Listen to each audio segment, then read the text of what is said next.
Data Governing Board meeting. Welcome, everyone. So the first item on the agenda, well, first thing I will add that we have a new Data Governing Board member. So when we do attendance, we'll also do some introductions. And then we have a couple of updates. But first, the first item on the agenda is public comment. So is there anybody from the public who wishes to make a comment to the board?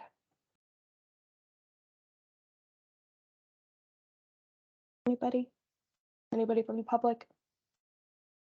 Okay. Hearing none, we'll move forward. So for attendance, please say your name, your title, the organization that you are with.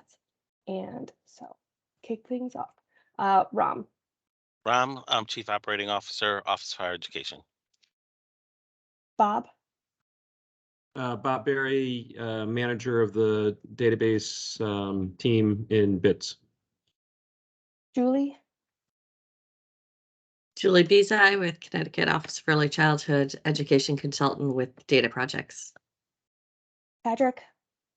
Patrick Flaherty, Director of Research, Connecticut Department of Labor. Michael. Michael Girolamo, Department of Mental Health and Addiction Services, and I'm the Chief Quality and Data Officer. Is Ajit here? I don't believe so. Okay, Lauren. Hi, I'm Lauren Jorgensen, and I'm the Director of Institutional Research at UConn. And Jan, we're doing introductions, so your name, your title, your agency. Sorry, I'm late. I was in that meeting. Jan Keeney, and then you don't have my hair up yet, so it's totally not with it. Interim Associate Vice President of the Office of Decision Support and Institutional Research at Connecticut State Colleges and Universities. Good morning. Welcome. Okay, Fred. Fred North, Director of Data Reporting and Evaluation at Department of Children and Families. Maura. Maura Preventer, Vice President of Research and Administration with the Connecticut Conference of Independent Colleges. Paul is unavailable. So Susan. Good morning. I'm Susan Smith. I'm the Director of Business Intelligence and Analytics for the Department of Social Services. And is Jen here? I don't believe so. Okay, so Eileen from OEC is our new Data Governing Board member, so I'll let her take a minute to introduce herself to the group. Hi, good morning, everybody. Eileen McMurr, Office of Early Childhood. I think I am the interim data agency officer, but that's remaining to be confirmed. So Kate and Julie kindly invited me to join you this morning to get the lay of the land. I do need to hop off at 9 o'clock or 5 minutes prior. But thank you for welcoming me, and I look forward to hearing more about what this group does, because I haven't been involved since the MOU brought OEC into this partnership. So thanks, everybody. Great, thanks. Maura, did I overlook you? I apologize. No, you got me. Okay, great. All right, awesome. So the next item on the agenda is to approve the data security plan. So at the last meeting, we shared an updated draft of it, requested comments to be submitted about a week ago. Thanks to those of you who did provide comments. We just did some minor wordsmithing and shared the updated draft. I'll let Scott do a brief overview of the plan and open it up for discussion before we vote. Yeah, thanks. And thank you for everybody for contributing to this over the past month or two. Again, I think this has been an area there's room for improvement for P20 when we don't get a lot of insight about the security environment for the requesters, and if you kind of pushed to have us take a closer look at this. So the documents you got yesterday are what we would be voting on. It's the policy document, again, which describes the goals and intentions for the policy, and then the process document that goes through a little more step by step how it would be implemented. So they are intended to work together and speak to each other. Policy, again, is less detailed, more high level, and the process is the nuts and bolts of how this works. So hopefully folks have had a chance to review it. If there's comments or changes to it that you want to make at the last minute, we can go through that, but it is important to get these put into place and to have the data governing board really go through this sort of, it may feel overly formal, but this process of like reviewing, voting on them so that we kind of institutionalize these. The first step, I'll call something out that we're going to come back to later in the meeting. The first step you'll see in the process document for data security is to develop a questionnaire for data security. This is something obviously we do not have, but a reason for voting the policy and the process into place is so it will kick off the more formal requirement for us to do that. So the first step in the process is to develop this questionnaire. If we don't have the process sort of voted into action, then we don't have a formal reason to develop the questionnaire, although it's a good idea and we can do these kinds of things independently. But voting on the process, approving it, kicks off, I think, the process where we would have this working group we'll talk about later convene to go through the questionnaire. We have some drafts and a lot of the basis for that sort of already, but there is a good, important role for the board in reviewing the policy and the process documents, pulling these together. They can change over time. So we're voting on what we have today, as things move forward, we'll, I'm sure, find areas where it's like, oh, we didn't think about this, or we want to change something. So we can bring those back to the, board. If you see issues with this over time and you're like, I wish we would change this, or, adjust that aspect of the process, that's where the board hopefully is actively engaged in both modifying the policy goals that we have for these and then the process, the way in which it's actually implemented. So again, both of these documents are sort of under the purview of the board here, but getting them approved today is an important step moving forward for us to start putting these pieces into place. Once we approve it, then we kind of have to do it, and I think that's a good step forward. And again, I thanks everybody for reviewing this, folks for contributing to this over the past couple of months and coming up with ideas, and particularly I think CSU and the security team and Jan for mapping out a process. And I don't think we sent the flow chart around with the materials, but I think you've all seen that. It would be like an accompanying document for this, and I think that helps explain it, but we want to make sure the wording is correct too. And I think getting a sense of how these things can fit into the existing process, give your agencies more insight about security before you release data is an important and important kind of step forward for this. So that's all. I don't know, Kate, am I missing anything that we need to put on the table before we go through? I don't think so. Okay. I think that covers everything. We don't So we have can- like Robert's rules that we have to use for this, so I think we're informally taking any comments or discussion. Jan, you got a hand raised. You're on mute. Sorry, I see that. Thank you for incorporating prior comments. I have one more. So under section, the beginning 2B, where it says if the data requesters believe significant changes have been made that will impact their risk assessment, they may submit a new data security questionnaire within the same year. For CSCU, that's a must. If we're going to be working with somebody to handle our data and they provide information about how they manage things, they do the questionnaire and they're approved, right? But then if they go and they change their infrastructure in a major way that would impact the assessment, they must submit a new one, not may, so that we can reassess the security of our data with them. That's how we handle all of our internal processes. And so that I would just change the may to a must and we're good to go. I'll screen share just so folks can see the language, and then if there's questions about it, then we can vote on the revised language. Let me. I'm looking at the right one.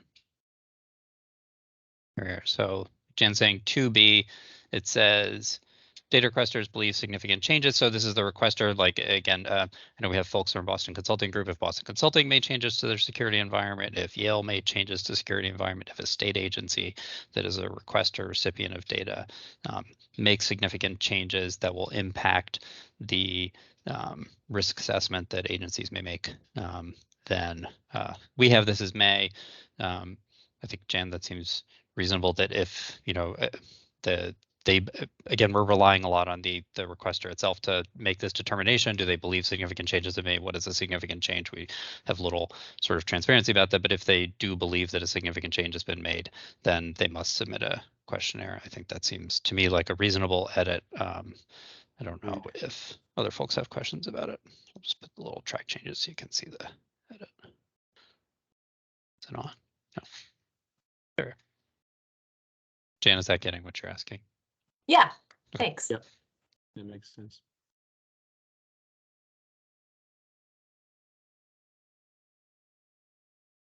Are there any further comments or discussion for this? Thought I saw a thumbs up. Eileen, I Not see to your be hands too up. granular, but so since we're relying on them, is there any enforcement that we need to think about? So say we find out after the fact that there was a significant change that was not brought to the board's attention. Do we need to think that far ahead or just rely on the goodwill and the collaborative intentions of our partners?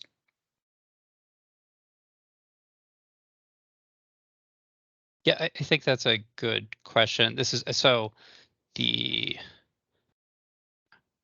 I don't recall if there's something else that's later in this that allows for the enforcement. So I think it brings a couple. So again, having these written down and going through the review and the approval is an important sort of step forward so that we can actually start putting these processes into place as formal processes, and then going through that. And we'll talk about the dry run with the fake data in a second and some of the other steps to kind of flesh out the implementation. We'll start to figure out like, oh, okay, we're missing something here. Somebody had a significant change. They didn't tell us about this. How do we put in a protection against that? So it's definitely a good time to start thinking ahead about this. I do think there's a link here with the legal documents that allow for the actual release of data. These are our policies and procedures for P20 when is an initiative.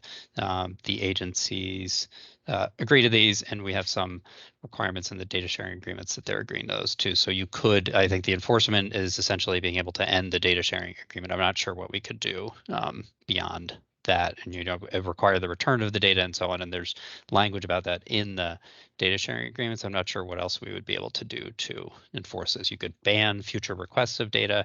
That's really a policy decision that the board would have to, I think, kind of take up, but our ability to enforce this is limited. Thank you, yeah. And I say that as a total newbie to this, so I appreciate that everything is coming together at this level.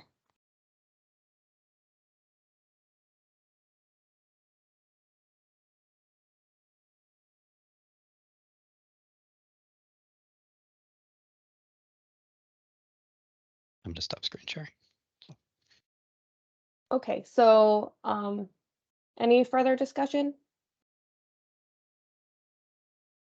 Okay. Well, just on the last point, I mean, do recognize that all of the data sharing would always be in the context of a data sharing agreement, which is legally binding on the parties, that has been vetted by legal division here at the Department of Labor, since we're always involved. I mean, so this document's important and the process is important, but on the enforcement side, there's also the fact that there are legal requirements that any data requester has signed, and they have to, you know, those are eventually enforceable if anything is breached. We may not have specific penalties, but we have, you know, somebody has signed a legal document that they are legally required to follow. So I just want to, for the newbie, a self-described newbie, I'm sure she's very professionally experienced. Oh, well, thank you so much, Patrick and Scott.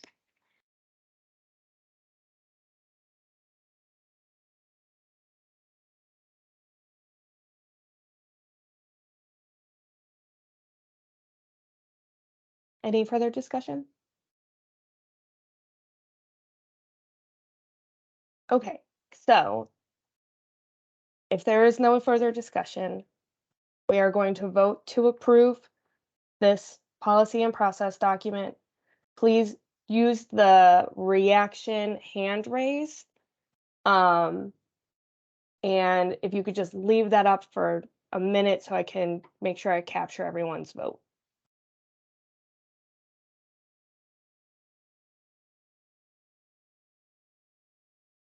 I think just for folks who are very concerned about the parliamentary procedures, we're missing SDE today, but we'll do electronic. We'll confirm with them somehow outside of this meeting. While we're voting, I'm not totally clear on what our decision-making process is. Like, is it a majority rules? Is it 2/3? Is it 3/4? Is it consensus? I know we're not doing Robert's rules. I can't stand Robert's rules myself, so I'm cool with that. But I don't know on what basis, like when we need consensus and when it's just a majority rules. It would be helpful if that's written somewhere, just point me in the right direction. But I don't know. Yeah, there's two different things here. So I believe I should check this while we're talking. But the board policies through data governing board, it's unanimity, which is I think very similar to consensus. But we do want to actually formally record that. It's not majority rules because every agency has to abide by the policy. So you can't have a policy that you wouldn't agree to for your agency. So that I think that's the reason that these are unanimity. That is slightly different than the Robert's rules, which are just sort of like how we manage the process of getting to votes in the meetings. But I believe it's in the EMOU.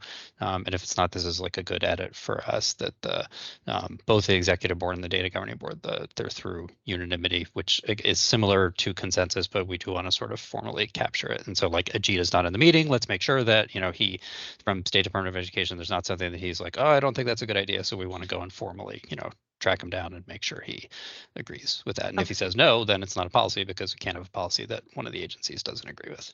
Okay, and that's because it's policy that then is somehow connected to our agreements.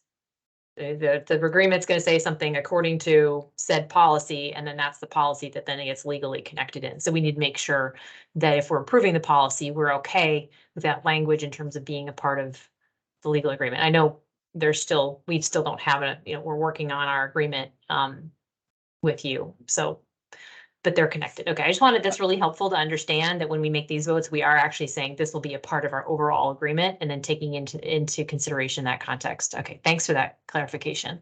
Let me maybe make one more clarification so two things. There's two connections with the legal agreements for P20 and the enterprise agreement describes the roles for the executive board, data governing board, and should, and I might be wrong about this, describe at a high level the procedures for voting. So it says data governing board, here's the responsibilities, here's how we make decisions. I believe that's captured there. So that's where that's captured, and everybody agrees to that as sort of a way the system as a whole operates. Then those are the policies and procedures under which we operate. The data sharing agreements reference those. They don't directly incorporate them because over time we will accumulate many different policies. We have metadata, we'll have data matching eventually, and so on. So we'll accumulate those, but so they reference them. They're not incorporated directly into the data sharing agreements, which I think is the sense of, but I just wanted to clarify the one specific thing that you're mentioning, Jan. Not directly attaching them.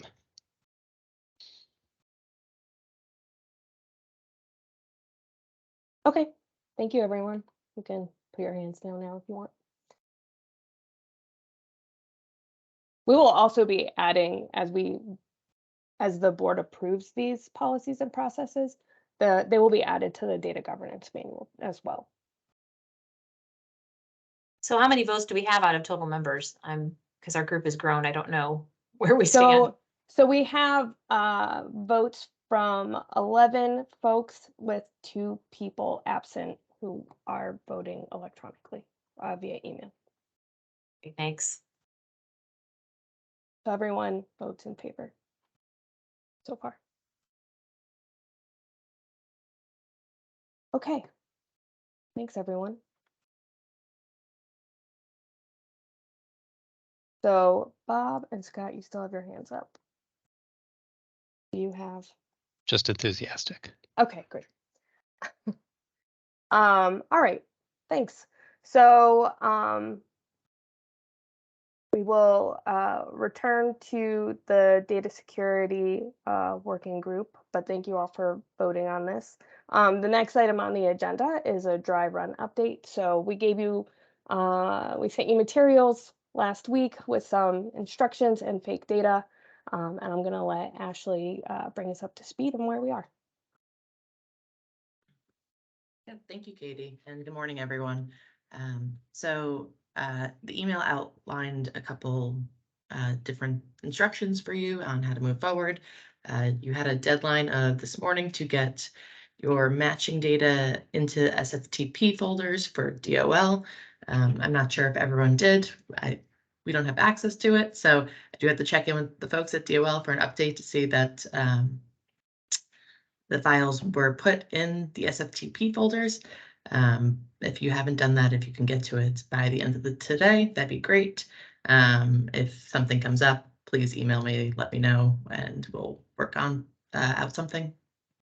Just from some initial discussions with the Department of Labor, if you haven't already sent your files, one of the things we realized in our process that could use some editing is that they're unaware when things get uploaded to SFTP. So if you could email them and let them know when you upload a file, and additionally give them the name of the file that you are uploading so that they know this is what I'm looking for and can confirm, yes, it's here, yes, it's not here. That would be incredibly helpful for them. And I believe the whole process. And also just increase our security to make sure that things are getting placed in the right place and not getting lost somewhere in the ether. So that is things that should happen right now. Get us caught up to speed. Looking forward, if all is going well and all files are put into SFTP, DOL is pretty confident that they're able to turn this around rather quickly. So next steps for you would be once the matching occurs on their end, they will send you a match rate. If you follow the process document, what you have to do from there is just confirm that you are okay with the match rates. I will give the caveat that it is fake data and it is messy for different reasons. So the match rates might not be as high as we typically would have with real data. So just know that and know that it is okay. So it is okay to say yes to numbers that might be lower than what you are anticipating. I think that is all I have unless people have questions, comments, concerns, or if I'm missing anything, if DOL or anyone from OPM wants to hop in.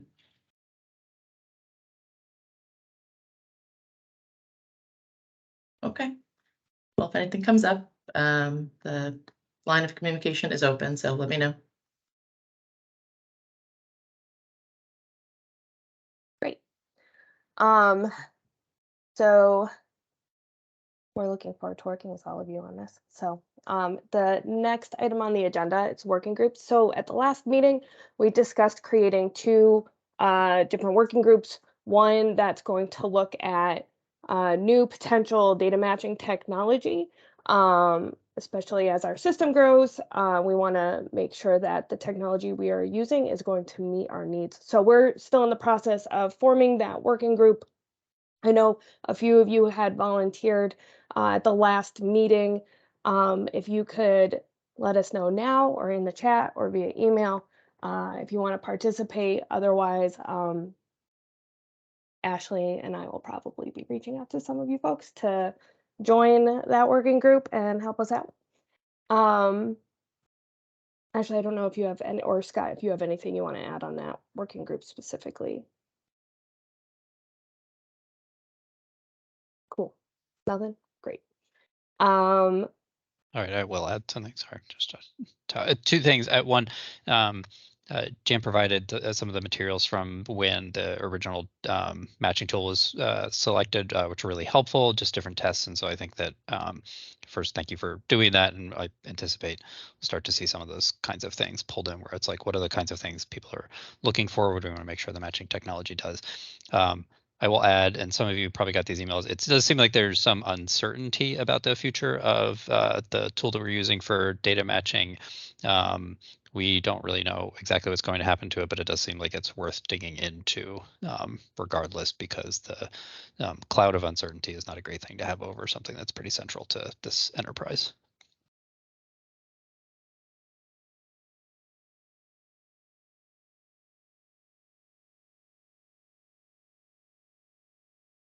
Okay, cool. So then the next working group is the data security working group. So Scott mentioned it earlier. With the approval of the data security plan and process. This will kick off our development of the security questionnaire. And so I will let Scott and or Coral talk more about that. I'm excited to let Coral, so I stopped talking. I'm excited to talk about it. So we're developing our data security questionnaire, and we want a working group. This will be with both P20 WIN representatives and also IT representatives.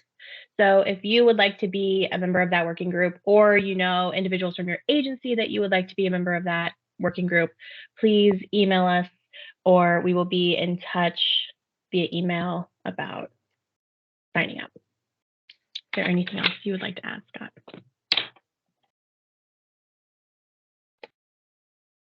So one thing I will add is that the timeline for both of these working groups.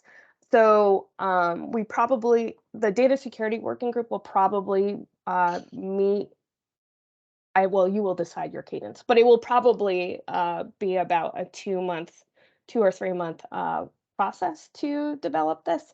The data matching technology working group is probably going to meet through the end of this year, possibly. It depends on the technology that is identified or any other part of that process. So just so that you're aware of the timing for both of those working groups. I'm sorry, I may have missed something. Did we announce that data ladder may now be back in consideration because they have changed their mind? We What? lightly referenced it. Okay. Uh, So but one of there's the some options, uncertainty. right, So right. One of the options that working group can consider is whether we just keep data ladder. Potentially, you're right. We need to really see what their true future is, but we have gotten a new email this week that data ladder is not getting out of the business that they told us a month ago they were getting out of. So there's still need for the working group. And we still need to examine all the possible options, but the data ladder is potentially still in the running. still in the running.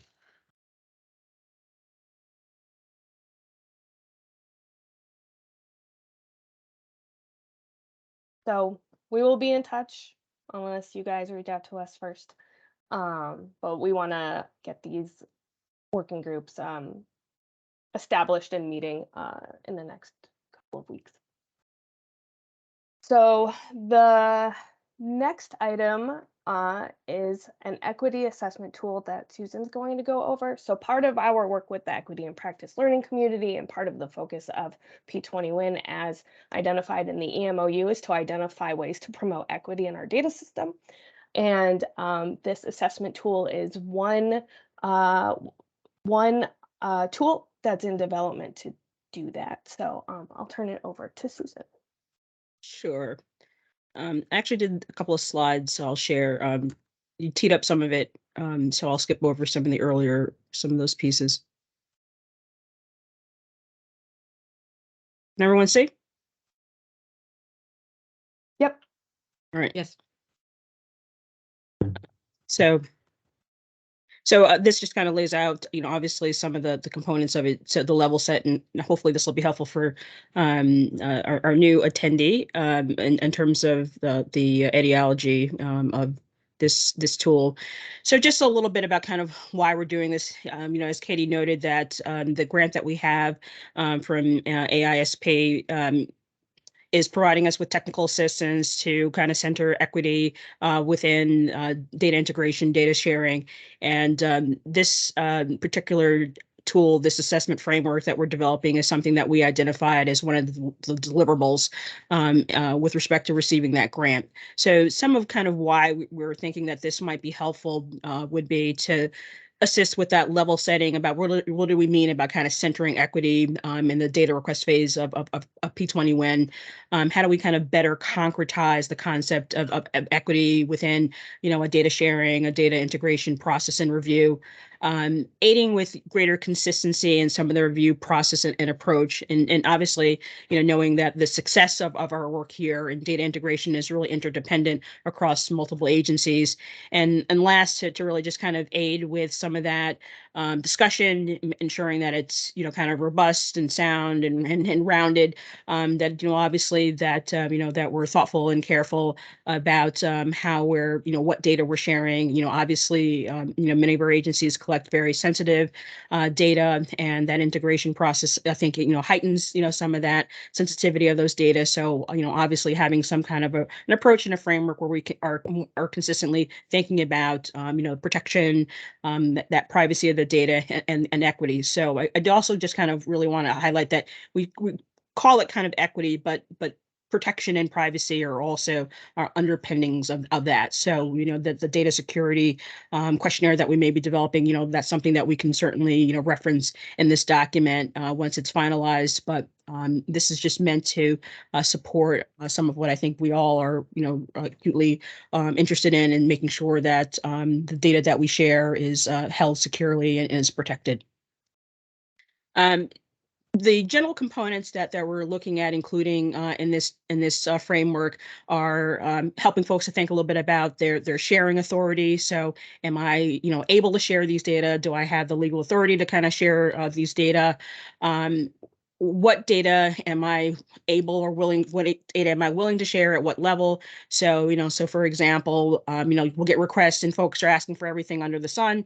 Oftentimes we're, winnowing those down to make sure that the variables that folks are requesting is consonant with, what's potentially the research question or what they really ultimately need, but also at what level. Are we going to actually give, data bursts, or are we going to give, a quarter, or, the quarter that someone was born in the year, or is it going to be, I'll just give you an age cohort, or I'll give you a year? Those kinds of things that we need to, potentially need to surface and think about, when we're evaluating a request. Obviously, all those pieces in terms of, privacy, again, what kinds of data are we sharing? What's the sensitivity level of those data? Data protection and security. So some of those, technological and IT aspects of the data sharing and who's involved with the review process. Is your data security officer a part of it, or what have you? And, what's the, how are they, what is the data security questionnaire telling us, or so making sure that those pieces are also interrogated and through the request process. And then also about kind of equity and data dignity. So again, what do we mean by that? So are we thinking about risk and benefit, borrowing some of the concepts from Human Subject Protections, IRB, and the Belmont Report? Are we thinking about issues of respect for persons and justice? And are there, is there things that potentially overburden certain communities? Who's been involved in terms of reviewing the request? Have we gotten some perspective from diverse voices, and have we thought about some of those pieces with respect to the request, and then trying to put something together that's has, I don't know, 15 or 20 prompts, review prompts that just kind of, have you thought about this? Have you thought about that? And if you're finding something where there's a pain point, have you, what's kind of your thoughts about how do you mitigate it? What's some of the resolution? So it's, if we're getting to yes with this, but how do we get to yes comfortably? And, how can we work with requesters in terms of, rehabilitating any, issues or questions that we might have that might make us feel less comfortable with sharing some of the data. We've also are proposing to include some definitions as well as some resources, again, to aid folks with kind of consistently and more standardly kind of understanding some of these components and the terms that relate to them. In terms of next steps, we do have a draft. It's still very drafty. We are still refining it. Our intent, I think, probably by the next meeting would be to have something out for folks to review and to provide feedback. So we'll be getting input from obviously this body, data stewards, as well as the state data plan equity community to practice. And then once we feel that we have a solid document, then of course we'll share it with the executive board for review, vetting, and hopefully approval and adoption. So that's all I have on that. So I know quick and dirty, but I just wanted to kind of alert folks to what we're working on and to get any initial reactions and thoughts about how we potentially proceed with this.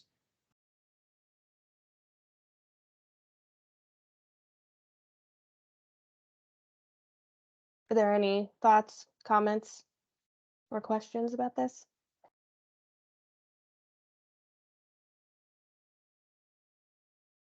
Well, let me add a couple things. First, I really appreciate, thank you, Susan, for doing this and thinking through this.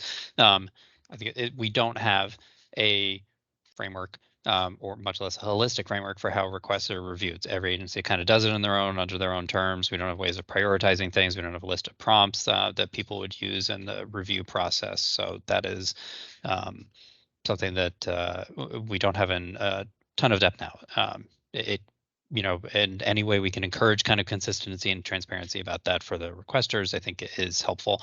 So this is really, I appreciate you haven't gone through this to maybe concretize it a little. And you might have mentioned this at the beginning, and I apologize if I missed it. You have a written out document in addition to the PowerPoint slides, but we haven't sent the written out document to everybody. I don't know when or you feel kind of comfortable doing that, but folks should also know that like there's a thing that you can review in addition to kind of hearing about the framework sometime fairly soon.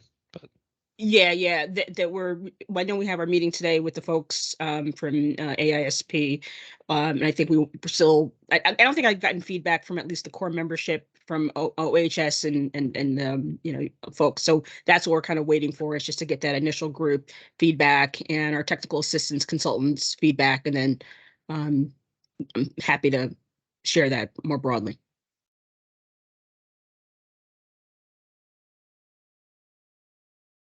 And I think feedback is soon. So there will be, for this larger group, there will be a concrete thing to kind of react to pretty soon. And then similar to discussion with the data security policy and process earlier, this is something, we don't have a policy or process for review of requests. This is something that could fit into that. It could be pulled into some of the other policies and procedures that we would have to develop. So I think that's an open question, but once you have the draft, I think it'll be easier to contend with.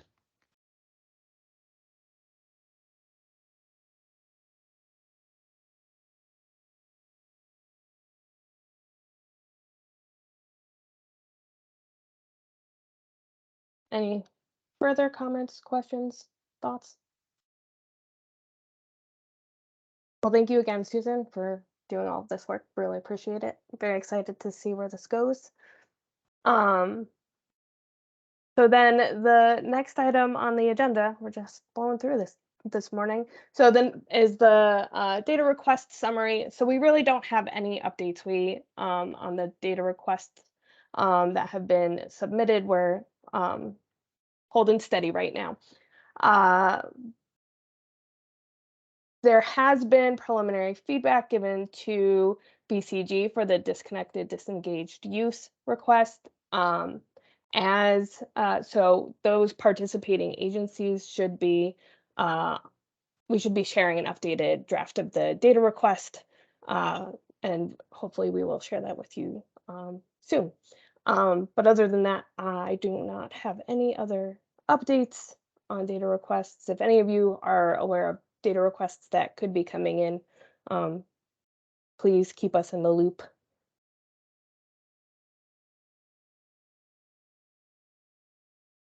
And then we do have one last update.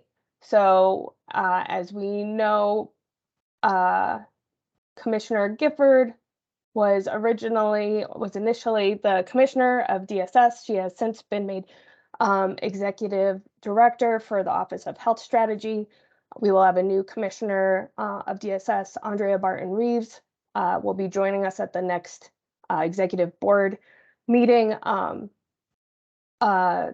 Executive Director Gifford will remain the chair of the executive board and will continue in her current 2-year term. I don't know if there are any other executive board updates to share with you all, but the next meeting will be March 21st. Yes, Jan? So Commissioner Gifford is no longer commissioner of an agency that's a participant to this collaboration, yet she's remaining the chair. So in the EMOU, there is no distinction currently that says that the chair of the executive board must be from a participating agency. So, so she's going to continue on, and then we are in the process of bringing OHS into the P20 Win system. Interesting. And very interesting. Okay. All right. That was my question on that point. Thanks.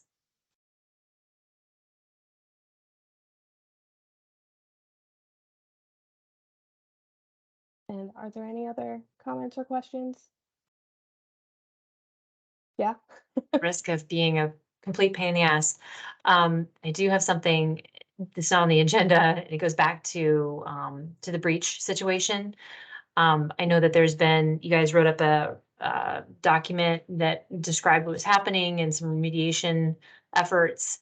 I think what I'm looking for before CSCU is going to feel ready to sort of submit more data to DOL for anything, is clarity on completion of that effort, right? And with all the data governing board members. So when I go back to the EMOU, I think it's Appendix 2 that talks about that process. It says that, you know, the data governing board as a whole, you know, needs to sort of be satisfied that appropriate measures are taken.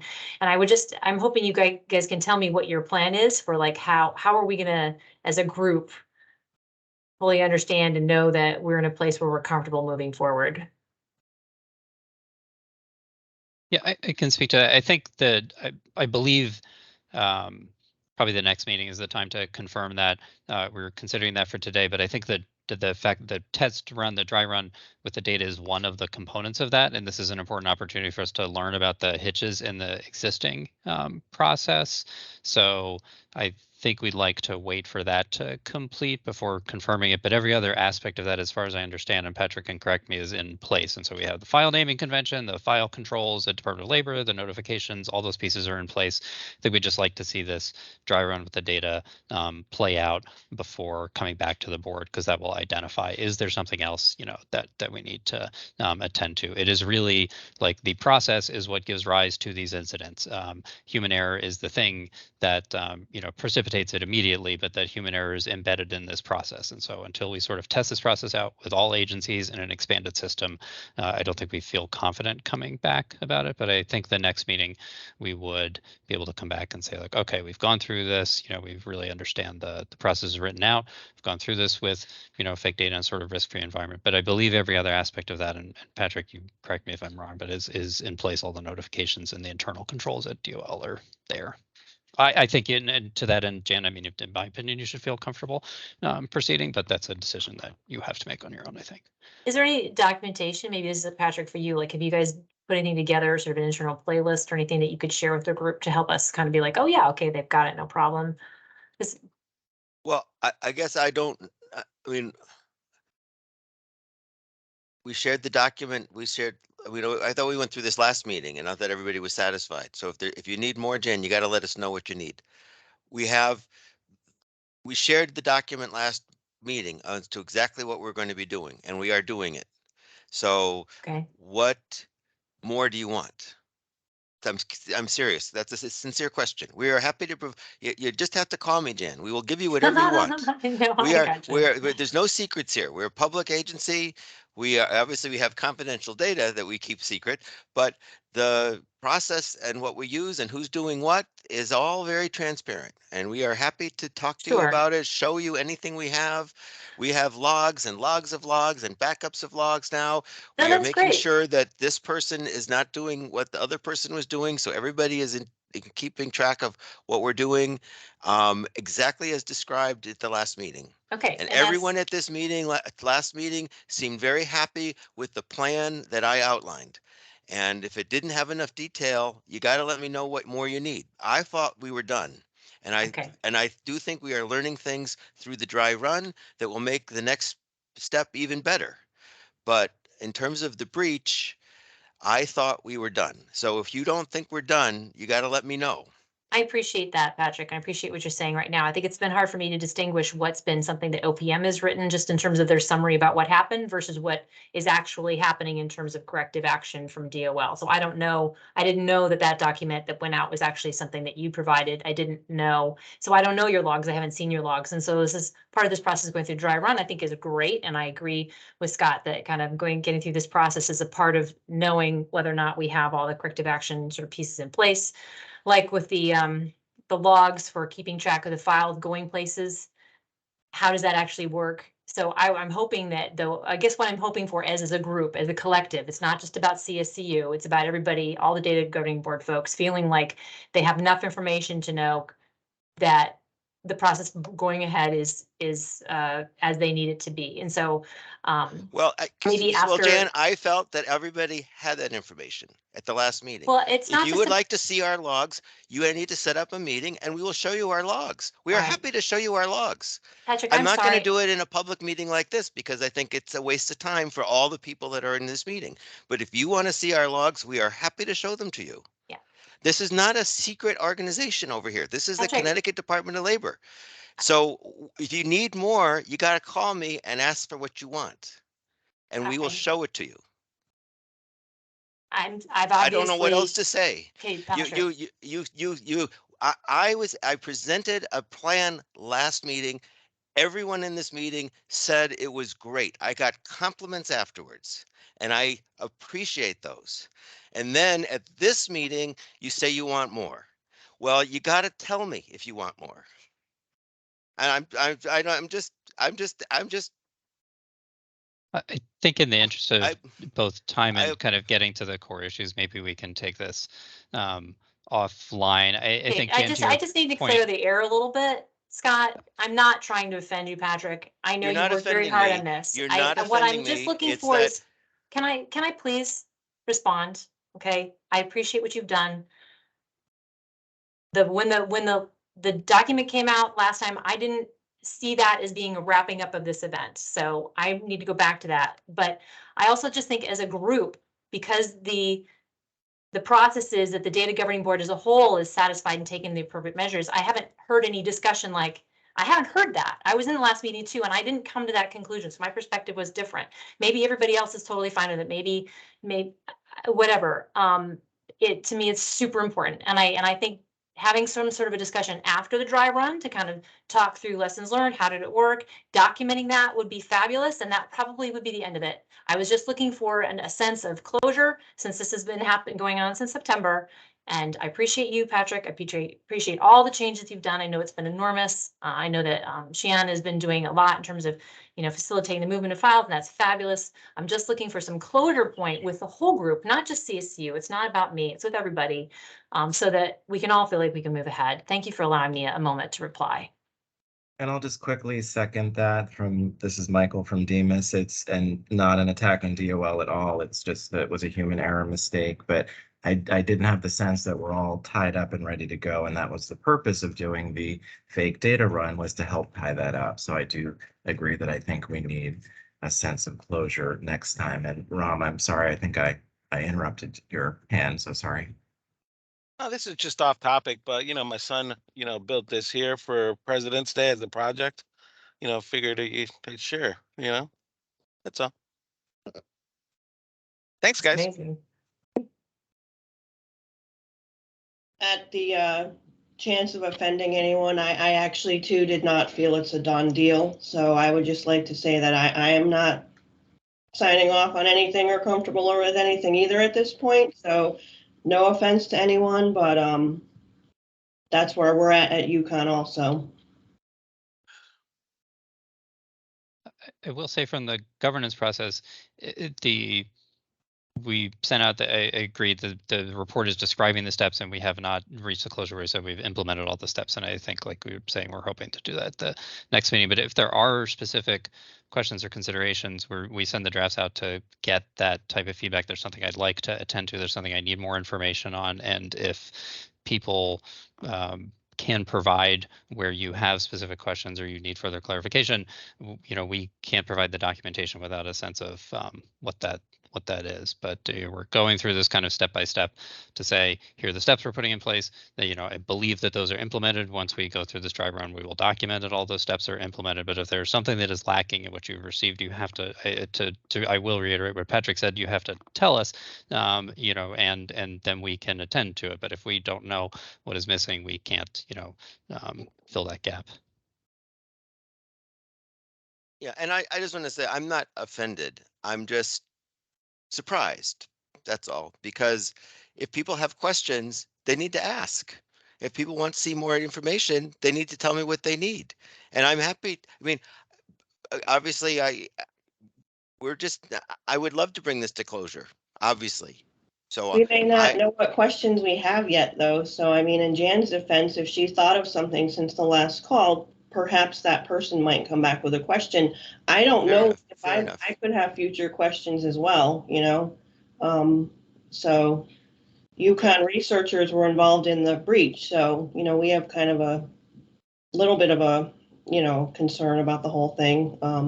But I believe they handled it professionally, which is great. So, yeah. That's all. I just think people could have questions as we move through this process with the data matching testing we're doing too, you know, so.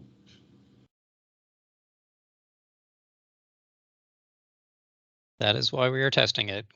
This is the process that we use for this has not changed in the better part of the last decade. And so we are testing it using fake data in a risk-free environment to try and understand, you know, how well that process works. And the process that gave rise to this incident is the same one that we have been using since the, I don't know the inception, but, you know, over the past several years. So that's where the data governing board, there really is an important role to look at, the statutory role to look at data governance, security for this entire system. And so you have the sort of draft summary of it. If you have questions, this is the group that needs to raise those questions. And Lauren, to your point, it's not like this is the last time to ask those questions. You know, obviously that will continue to evolve over time.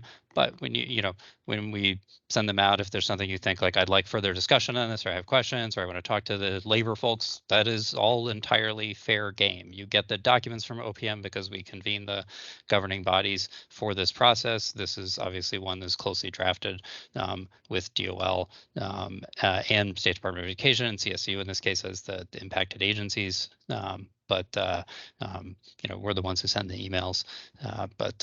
Yeah, if there are questions now, tomorrow, you know, the door respectively to I think all the agencies is open for that. There is, you know, for us to achieve closure, you know, I think we have to get a sense of what those issues might be. And that's what, again, to reiterate the dry run, which I think everyone is sending the data for, this is really to test the process that we have and have been using, and it's not changed for quite some time. And that's really the same process is what led to this incident. And we need a close look at that. This is a good way to do it.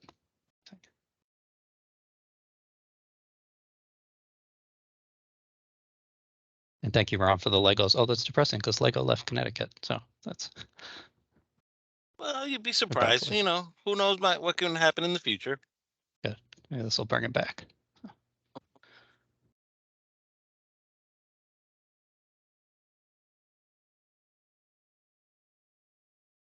Okay. So good discussion. If there are any other comments or questions, I think we can adjourn the meeting.